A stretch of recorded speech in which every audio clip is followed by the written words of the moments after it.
Ayan guys, pumasok agad yung winidraw natin sa Crazy Rock. 790, walang bawas. Minuto lang guys, pumasok agad. Ayan, successful kaagad siya. Pumasok agad sa Gcash natin, 790.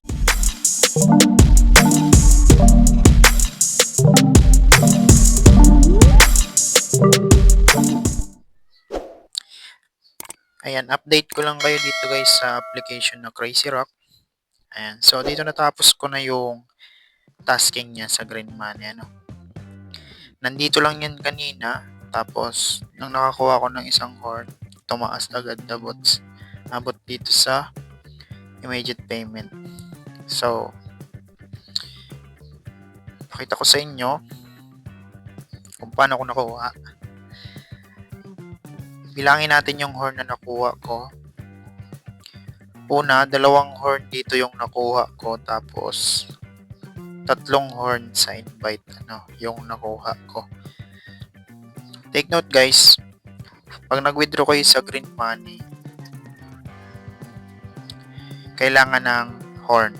Magkakaroon nyo ng task, like ganon, pupunuin nyo yun. And then, dito kayo kukuha ng horn. So, napaka-importante ng horn. Ipunin nyo yan. Kasi pag nag-withdraw kayo, meron task. Ito yung kailangan natin, yung horn. Ayan, sa araw-araw na paglalaro, pag finish sa daily task, merong horn na nakukuha.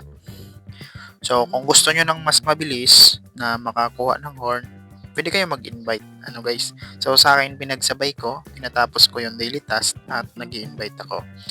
So, dito, nagtotal lang ako ng 2 horn, tapos 3 yung nakuha ko sa invite na horn.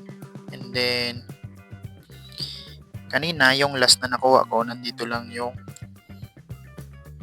level ko kanina sa tasking.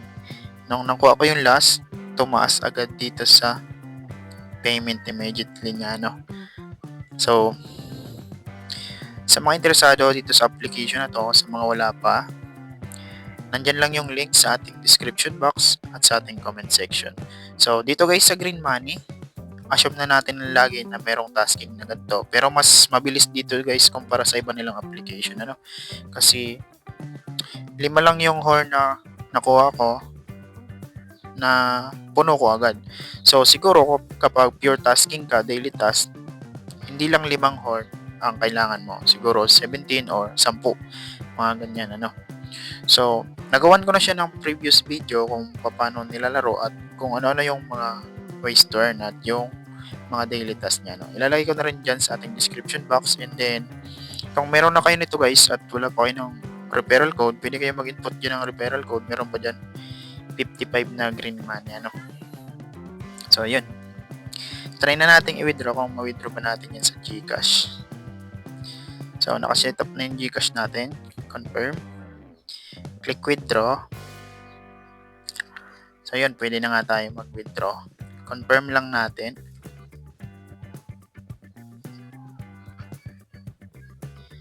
Click lang natin yung happy to accept. So, nag-withdraw ako guys ng minimum 570.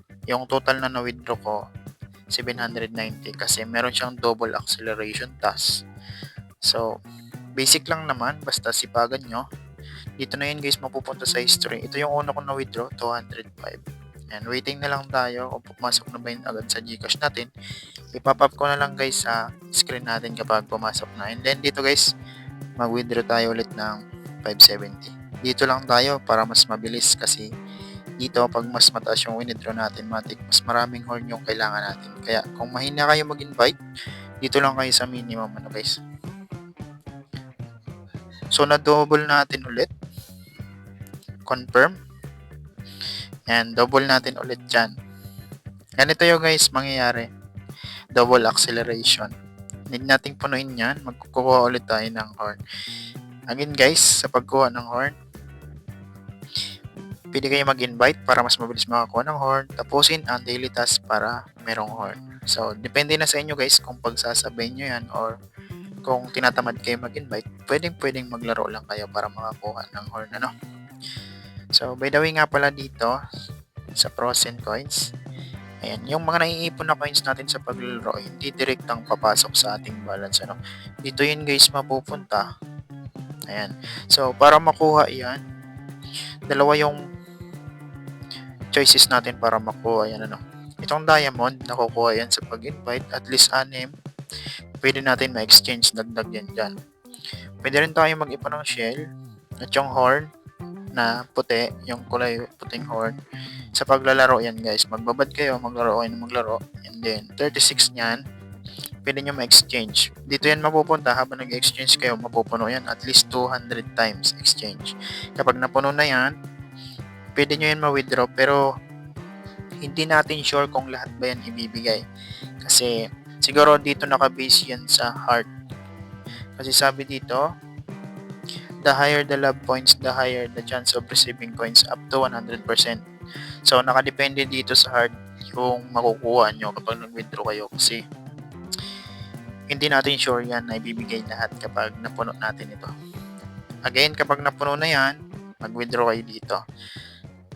So, yun lamang guys. Hoping may natutunan kayo sa ating video for today's. Huwag kalimutang mag-like and share. Maraming salamat.